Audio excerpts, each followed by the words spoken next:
எம்ஜிஆருக்கு பெரியெடுத்து பெண், சிவாஜிக்கு பட்டிக்காடா பட்டணமா. பெரிய இடத்து பெண்ணில் ஒன்லைன் ஸ்டோரி என்னன்னு பார்த்தீங்கன்னா, கிராமத்தில் குடிமி வச்சு வாழ்ந்து நிற்கிற சாதாரண ஹீரோ தான் எம்ஜிஆர். கதாநாயகியான சரோஜா தேவியை திருத்துவதற்காக நகரத்துக்கு வந்து மாடர்னா மாறி சரோஜா தேவியை காதலிச்சு கல்யாணம் செஞ்சு திருத்துவது போல கதையை அமைச்சிருப்பாங்க.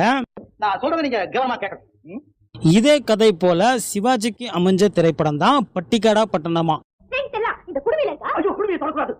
அதாவது குடிமி வச்சுன்னு கிராமத்துல வாழ்ற சாதாரண கதாநாயகன் தான் சிவாஜி. சிவாஜி ஜெயலலிதா திருமணத்திற்கு பிறகு பாத்தீங்கன்னா ஜெயலலிதா சண்டை போட்டு சென்னைக்கு போயிடுறாங்க. சிவாஜி சென்னைக்கு போய் மாடர்னா மாறி ஜெயலலிதாவை எப்படி திருத்தினார் அப்படின்றதான் மீதி கதை. பெரிய இடத்து பெண் எம்ஜிஆருக்கு ஒரு சூப்பர் ஹிட்டாவே அமைஞ்சது. அதே போல பட்டிக்காடா பட்டணமா திரைப்படம் சிவாஜிக்கு ஒரு வெள்ளி விழா திரைப்படமா அமைஞ்சது. அடுத்து ஒரே கதையில்